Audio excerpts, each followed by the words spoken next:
नमस्कार दोस्तों, पार्ट 4 के साथ हाजिर हूँ।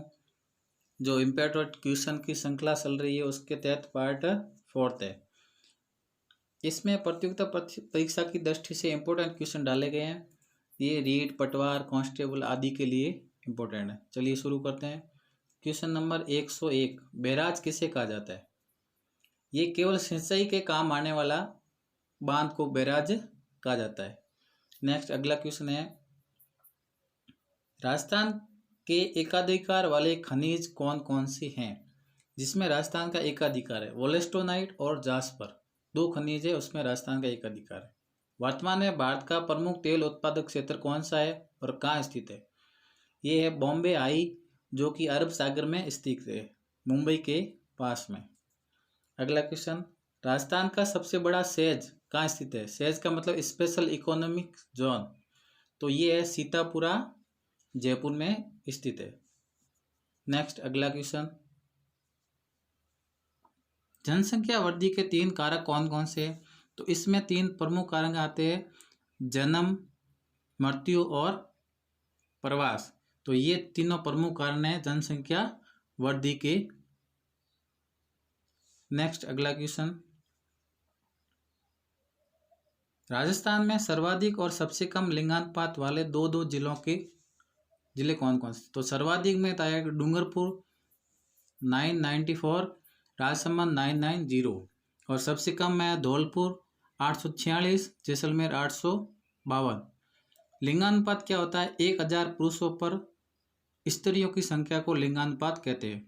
राजस्थान का लिंगानुपात 928 और भारत का लिंगानुपात 943। अगला क्वेश्चन है, जयपुर में किस रेलवे का मुख्यालय है? तो ये उत्तरी पश्चिमी रेलवे का मुख्यालय है। प्रारूप समिति के अध्यक्ष कौन थे? तो भीमराव अम्बेडकर थे। नेक्स्ट, संविधान सभा के स्थायी अध्यक्ष कौन थे? तो ये थे डॉक्टर राजेंद्र प्रसाद। और अस्थायी अध्यक्ष पूछा जाए तो सच्चिदानंद सिन्हा थे। नेक्स्ट अगला क्वेश्चन, भारत में लिंगानुपात बढ़ाने के लिए कौन सा अभियान चलाया गया? ये बेटी बचाओ बेटी पढ़ाओ अभियान शुरू किया 22 जनवरी 2015 से हरियाणा से शुरू किया गया था। नेक्स्ट क्वेश्चन, संविधान कितने प्रकार के होते हैं? तो संविधान 2 प्रकार के होते हैं, एक तो लिखित संविधान और एक अलिखित संविधान। तो भारत का लिखित संविधान है, ब्रिटेन का अलिखित संविधान है। नेक्स्ट 112 नंबर क्वेश्चन, राज्य के नीति निर्देशक तत्व किस देश के संविधान से प्रेरित है? तो ये आयरलैंड देश से प्रेरित है, यानी वहाँ के संविधान से भारत के संविधान में लिए गए और मौलिक अधिकार लिए गए थे अमेरिका के संविधान से। नेक्स्ट क्वेश्चन, निःशुल्क और अनिवार्य शिक्षा कौन से मौलिक अधिकार से संबंधित है? तो ये दूसरा मौलिक अधिकार स्वतंत्रता के मौलिक अधिकार से संबंधित है, जिसमें अनुच्छेद 21 क के अंतर्गत इसको शामिल किया गया था। इसको 86 से संविधान संशोधन द्वारा 2002 में जोड़ा गया था। अगला क्वेश्चन 114 नंबर, मंत्रिपरिषद में कौन कौन से मंत्री शामिल होते हैं? तो मंत्रिपरिषद में 3 प्रकार के मंत्री होते हैं, कैबिनेट मंत्री, राज्य मंत्री और उप मंत्री। अगला इसी से संबंधित ऐसा एक क्वेश्चन है 115 नंबर, मंत्रिमंडल में कौन से मंत्री शामिल होते हैं? तो मंत्रिमंडल में ध्यान रखना केवल कैबिनेट मंत्री ही होते हैं। क्वेश्चन नंबर 116, जनहित याचिका कहाँ दायर की जाती है? जनहित याचिका सीधे उच्च न्यायालय या उच्चतम न्यायालय में दायर की जाती है। उच्च न्यायालय जोधपुर में, उच्चतम न्यायालय कहाँ पर स्थित है?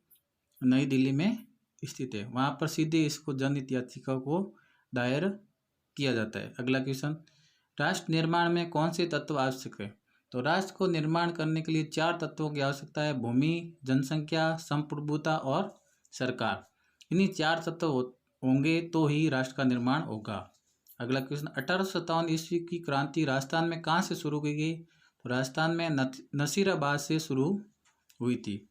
1857 की क्रांति में शहीद होने वाले प्रथम क्रांतिकारी थे मंगल पांडे, ये बैरकपुर छावनी से संबंधित थे।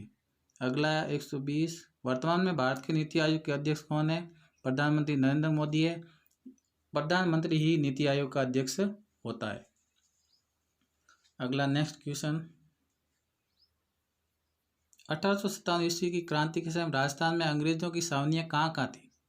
तो 6 जगह राजस्थान में छावनियाँ थी, नसीराबाद, ब्यावर, खेरवाड़ा, देवली, हरिनपुरा और नीमच। तो ये ध्यान रखना है, नीमच वर्तमान में किस राज्य में है? मध्य प्रदेश राज्य में स्थित है। अगला क्वेश्चन 122। दूसरा भामाशाह के रूप में कौन प्रसिद्ध है? पहला महाराणा प्रताप के साथ में थे, दूसरा अमरचंद बंठिया, ये बीकानेर से संबंधित थे जिन्होंने तात्या टोपे की सहायता की थी। नेक्स्ट, शल्य क्रिया के क्षेत्र में सबसे प्रमुख नाम कौन सा है या किसका है? तो ये थे महर्षि सुश्रुत का नाम था, और इनके ग्रंथ का नाम क्या था? सुश्रुत संहिता। ये भी कई बार पूछा जाता है। नेक्स्ट, वृक्षायुर्वेद ग्रंथ की रचना किसने की थी? तो ये थी चक्रपाणि मिश्र ने की थी। 2500 पृष्ठों का हिंदी का प्रथम महाकाव्य कहलाता है पृथ्वीराज रासो, जिसे चंद्र बरदाई द्वारा रचा गया। एक विशेष प्रश्न है, कृषि पाराशर ग्रंथ किसने लिखा था? तो ये लिखा था महर्षि पाराशर ने। धन्यवाद। इस प्रकार की वीडियो देखने के लिए चैनल सब्सक्राइब करें, आगे भी शेयर करते रहें, आगे भी इस प्रकार की वीडियो जारी रहेगी।